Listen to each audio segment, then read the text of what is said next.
11% साधारण ब्याज की दर से ऋण लिया। 3 साल के बाद केवल इस अवधि के लिए ब्याज के रूप में, सिंपल इंटरेस्ट आपको दिया, ब्याज के रूप में 9,570 रुपए चुकाने पड़े। उसके द्वारा ब्याज के रूप में ली गई धनराशि ज्ञात की, उसके द्वारा ऋण के रूप में ली गई मूल धनराशि ज्ञात कीजिए। लिया गया कर्जा आपसे पूछा है, देखिए एक आदमी ने लोन लिया बैंक से 11% पर एनम के सिंपल इंटरेस्ट से, ठीक है, ये बात बोली गई, आप बोलोगे सर। आफ्टर 3 साल के बाद उसे 9,570 रुपए इंटरेस्ट देना पड़ा, इंटरेस्ट। यहां मेरे दोस्तों अमाउंट नहीं बोला, क्वेश्चन को ढंग से पढ़ो, इंटरेस्ट बोला है। तो आपसे पूछा प्रिंसिपल क्या है बच्चों, 1 साल में कितना ब्याज दिया 11%, 3 साल में कितना ब्याज देना पड़ेगा 33%। तो आदमी को 33% सिंपल इंटरेस्ट पे करना पड़ेगा। आदमी ने मेरे दोस्तों ब्याज के तौर पे कितना पैसा दिया है, 9,570 रुपए दिया है, ये 33% की वैल्यू है। आपसे प्रिंसिपल पूछा है मेरे दोस्तों, तो 100% की वैल्यू आएगी। क्लियर है? आप बोलोगे हाँ जी सर बिल्कुल सही, कोई प्रॉब्लम नहीं है। देखिए 33 गुना 30 990 होता है, 990 से 33 कम है तो मेरे दोस्तों 290 बार जाएगा।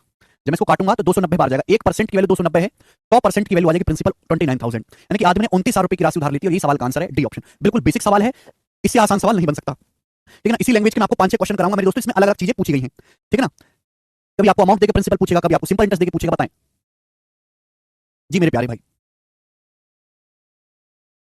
यदि एक राशि पर 8 साल और 3 महीने के लिए 16.5% की दर से साधारण ब्याज 11,220 रुपए है, तो आपसे पूछा है मूल राशि क्या है, प्रिंसिपल क्या है, बताओ।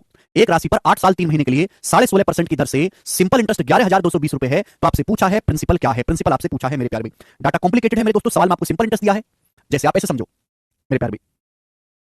आपको प्रिंसिपल निकालना है मेरे प्यारे, प्रिंसिपल कितना ब्याज की दर 16.5%, 16.5% मतलब 16 दूनी 32 से 33/2, 33/2 डाटा वो है ना, तो मैं पीआरटी बटे 100 लगा लेता हूं। 33/2 इंटू टाइम कितना है, टाइम है 8 साल 3 महीने। 3 महीने क्या होता है बेटा, 3 महीने का मतलब होता है 1/4 साल, यानी कि 8 चौक 32 और 33, 33/4 साल हो जाएगा, 33/4 ईयर्स, ठीक है ना। आप बोलोगे हाँ जी सर बिल्कुल सही, कोई प्रॉब्लम नहीं। आप ऐसे भी समझ सकते हैं कि 1 साल का ब्याज कितना, 33/2%, 1 साल का ब्याज है 33/2%, 16 दूनी 32 से 33। 8 साल 3 महीने का ब्याज 11,220 रुपए रखा है। 8 साल 3 महीने की दर से 16% की दर से साधारण 11,220, 1 साल का ब्याज 33/2% है, तो 33/4 साल का ब्याज कितना होगा, मल्टीप्लाई 33/4। ये आ गया मेरे दोस्तों परसेंटेज में। सवाल में इसी की वैल्यू 11,220 रुपए दी है, ये तो दिया है 11,220 रुपए। आपसे क्या पूछा है मेरे दोस्तों, आपसे प्रिंसिपल 100% की वैल्यू पूछी है, और आंसर जो आएगा अप्रॉक्स आएगा। 6 साल के पेपर का सवाल था, अप्रॉक्स है, तब यूनिट डिजिटल सम जैसे कंसेप्ट नहीं लगाते, ठीक है जी। बताइए मेरे प्यारे भाई, 33 से साफ साफ कट ही रहा है ये, 33 3 बचेगा 13, 33 चौका 132, 340, ठीक है भाई। आप बोलोगे हाँ जी सर, और तो जाएगा नहीं मेरे दोस्तों, 2 चौक 8 340, नीचे का मेरे दोस्तों ये 2 चौक 8 ऊपर पहुंचेगा और बटे 33 और गुणा हो जाएगा मेरे दोस्तों 1% की वैल्यू आ गई। आपसे 100% की वैल्यू पूछे, मल्टीप्लाई बाई 100, मल्टीप्लाई बाई 100 आएगा मेरे प्यारे भाई, ठीक है ना। अब बताओ, पहली बात तो आंसर जो भी आएगा 8,000 से बड़ा आएगा, ये दोनों आंसर नहीं है। अब देखिए मेरे दोस्तों तरीके बता रहा हूं, अगर 340 को 33 से भाग दिया जाए, ऐसा नहीं कि आप इसकी पहले पूरी गुणा करो फिर 33 से भाग दो, आसान देखो, अगर 340 को 33 से भाग दिया जाए 10 बार जाएगा, 33 330, 10 सही 10/33 होगा, 10 सही 10/33 होगा, बोलोगे आंसर, और गुणा हो जाएगा 800, गुणा 800 ये हो जाएगा 8 100 में गुणा 800, ठीक है भाई। 1 साल का ब्याज 33/2%, 33/4 का ये होगा, 33 से कट गया 2 चौक 8 ऊपर पहुंचेगा, 33 नीचे 1% के लिए 100% के लिए गुणा 100, ऐसे लिखा मैंने। 340 को 33 से भाग दूंगा, ये आएगा 33 330, 10 बचेगा। अब 800 की 10 में गुणा करूंगा 8,000 प्लस, अब 800 गुणा 10 8,000, 8,000 को 33 से भाग दूंगा, जब 8,000 को 33 से भाग दूंगा तो 33 दूनी 66 जाएगा पहाड़ा, जब 33 दूनी 66 जाएगा तो आंसर 8400 नहीं आएगा, आंसर 8400 नहीं आएगा, आंसर 8200 समथिंग आएगा, डी ऑप्शन आंसर 8242। ऐसे करनी होती है कैलकुलेशन, ऐसा नहीं कि आप पूरी मूर्खों की तरह गुणा करें फिर 33 से भाग करें।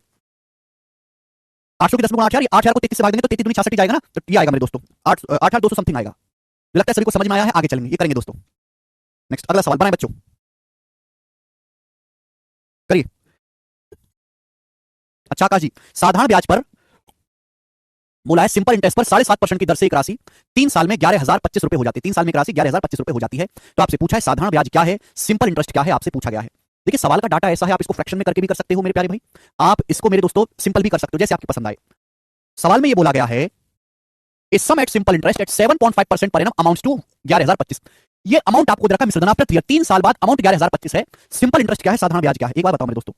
7.5% ब्याज की दर है, 7.5% की फ्रैक्शन वैल्यू क्या होती है 3/40, 2.5% 1/40, 7.5% 3/40, इसका मतलब क्या है, अगर प्रिंसिपल 40 है तो 1 साल का जो सिंपल इंटरेस्ट है 3 रुपए है 1 साल का, तो आप बोलो 3 साल का सिंपल इंटरेस्ट क्या होगा, अगर 1 साल का सिंपल इंटरेस्ट 3 रुपए है तो 3 साल का सिंपल इंटरेस्ट क्या होगा, 3 साल बाद दे रखा है 9 रुपए, 1 साल का सिंपल इंटरेस्ट 3 है तो 3 साल का होगा 3 3 9, 40 आपका प्रिंसिपल है, 9 आपका सिंपल इंटरेस्ट है, तो अमाउंट कितना हो जाएगा, अमाउंट कितना हो जाएगा 40 + 9 49, अमाउंट कितना हो जाएगा 49 यूनिट। 1 साल का सिंपल इंटरेस्ट है 3 यूनिट, 40 रुपए के प्रिंसिपल पर 1 साल का सिंपल इंटरेस्ट 3 यूनिट है, मैं आपको बता चुका हूं बेसिक लेक्चर देखो जाके।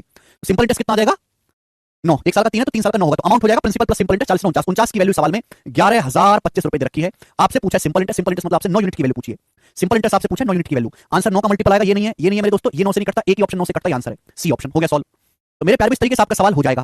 पूरा करना चाहते तो मात्र कैलकुलेशन है मेरे प्यारे, 49 से जाएगा ये कितना, 49 दूनी 98 बचेगा 12, 49 दूनी 98 है भाई, फिर 98 के बाद 12 बचेगा, 49 दूनी 98 फिर बचेगा मेरे दोस्तों 12 14, ठीक है मेरे दोस्तों, तो 5 बार चला जाएगा, 5 बार 245, ठीक है, सॉरी 225, तो ये आ जाएगा 225, कोई प्रॉब्लम तकलीफ इसमें, तो एक की वैल्यू 225 है तो 9 की वैल्यू क्या आएगी 225 निम्मा 1800 और 225 2025 रुपए, सवाल का आंसर सी ऑप्शन, बिल्कुल बेसिक क्वेश्चन।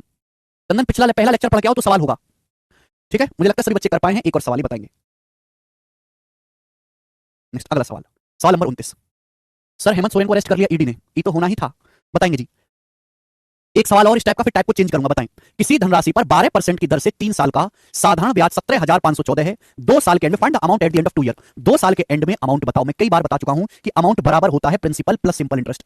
सुनते नहीं हो, मैं ये भी बता चुका हूं कि अगर डाटा आसान है तो 100% मान के करते हैं, डाटा टिपिकल है तो पहले फ्रैक्शन में कन्वर्ट करो रेट को, फिर फ्रैक्शन से सॉल्व करते हैं। बोला है किसी धनराशि पर 12% की दर से 3 साल का सिंपल इंटरेस्ट 17,514। एक बार बताओ, एक साल का सिंपल इंटरेस्ट 12% है तो 3 साल का सिंपल इंटरेस्ट कितना होगा? 36%। अगर एक साल में 12% ब्याज है तो 3 साल में कितना ब्याज होगा? 36%। सवाल में 36% की वैल्यू 17,514 रुपए दी है सवाल में। बोलो, आप बोलोगे हाँ जी सर यही है बात। बोला 2 साल के एंड में अमाउंट बताओ। अमाउंट आपसे पूछा 2 साल के एंड में, बच्चे गलती करेंगे, 2 साल के एंड में अमाउंट पूछा। प्रिंसिपल 100% है, 100% होता है प्रिंसिपल मूलधन। अगर एक साल का ब्याज 12% है तो 2 साल का सिंपल इंटरेस्ट क्या होगा? 24%। बेटे अगर एक साल का ब्याज 12% है तो 2 साल का सिंपल इंटरेस्ट क्या होगा? 24%।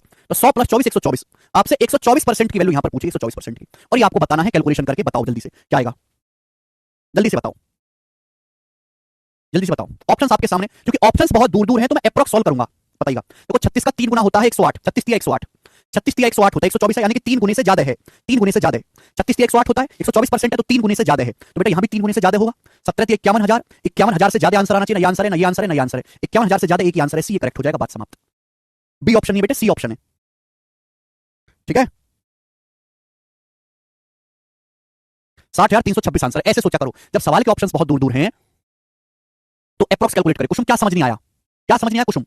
एक बार बताओ कुसुम, क्या आपने सिंपल इंटरेस्ट का पहला लेक्चर पढ़ा है? बेसिक पढ़ा है?